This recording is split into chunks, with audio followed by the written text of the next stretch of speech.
প্রধান উপদেষ্টা ডক্টর মোহাম্মদ ইউনূসের সাথে বিএনপি প্রতিনিধি দলের বৈঠকটি ইতিমধ্যে শুরু হয়েছে। আমরা সরাসরি চলে যাচ্ছি সেখানে। আমাদের সহকর্মী রয়েছেন সেখানে কাউসার আহমেদ। কাউসার, কাউসার ইতিমধ্যে তো বৈঠকটি শুরু হয়েছে বিএনপির সাথে প্রধান উপদেষ্টা ডক্টর মোহাম্মদ ইউনূসের। তো এই বৈঠকে কি কি বিষয় প্রাধান্য পাচ্ছে? এই মুহূর্তে আমি দাঁড়িয়ে আছি রাষ্ট্রীয় অতিথি ভবন এখানে বিএনপির পূর্ব নির্ধারিত বৈঠক অর্থাৎ 12টায় যে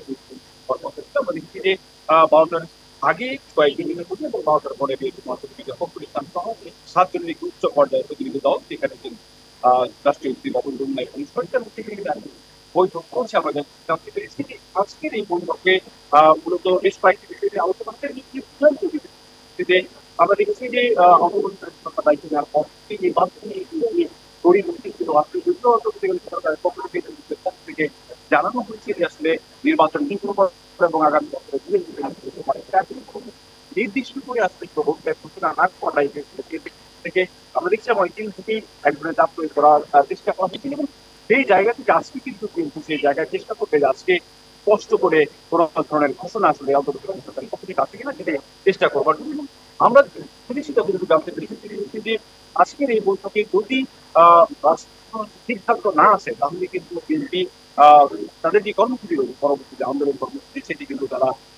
সেটির দিকে যাবে। অন্যদিকে যদি আজকে একটি ভালো ফলাফল পাওয়া যায় তাহলে কিন্তু বিএনপি যে নির্বাচনী তাদের যে কৌশল নিতে সেটি বাস্তবে তারা মানছে না। অন্যদিকে আরো বেশ কিছু বিষয় কিন্তু আমরা দেখেছি আসলে এই আজকের যে বৈঠক সেই বৈঠক থেকে নিরাপত্তা ব্যবস্থাও জোরদার করা হয়েছে। আমরা দেখছি পরিমাণ আইন শৃঙ্খলা বাহিনীর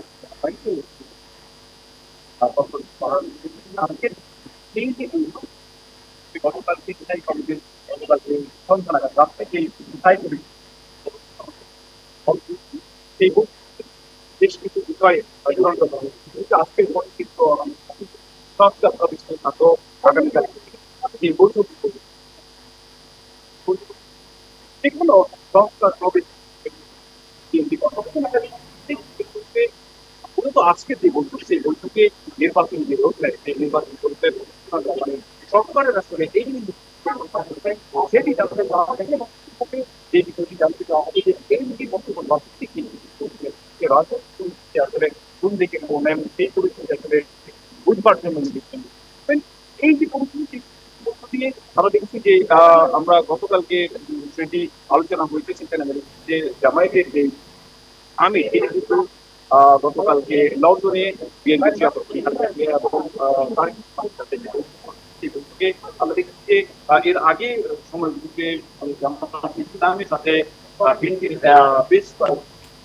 প্রস্তাব সরাসরি সেটি কিন্তু আলোচনা হচ্ছিল। সেই জায়গা থেকে এই জামায়াতের আমিরের সাথে বৈঠকের পরে তারা কিন্তু যেটি আলোচনা হচ্ছে এখন সিদ্ধান্তে কিন্তু তারা উপনীত হচ্ছেন যে সংস্কার দ্রুত সময়ের মধ্যে সংস্কার শেষ করে তারা নির্বাচনে অংশগ্রহণ করছে সে ব্যাপারে জামাতে কিন্তু একমত ইতিমধ্যে আমরা বেঁচে রয়েছে।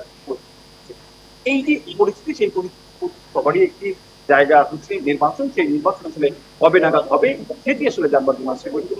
হচ্ছে এবং সেই বৈঠকের পরেই আসলে বিএনপির পরবর্তী সিদ্ধান্ত সেটি আসলে জানা যাবে তারা কি নির্বাচন নিয়ে আলোচনা করবে নাকি তাদের যে পরবর্তী কর্মসূচি রয়েছে করবার কথা আগে থেকে সেটি তারা কাজ করবে। পরবর্তীতে বৈঠক শেষে নিশ্চয়ই বিএনপির পক্ষ থেকে কেউ কথা বলছেন এবং পরবর্তী যে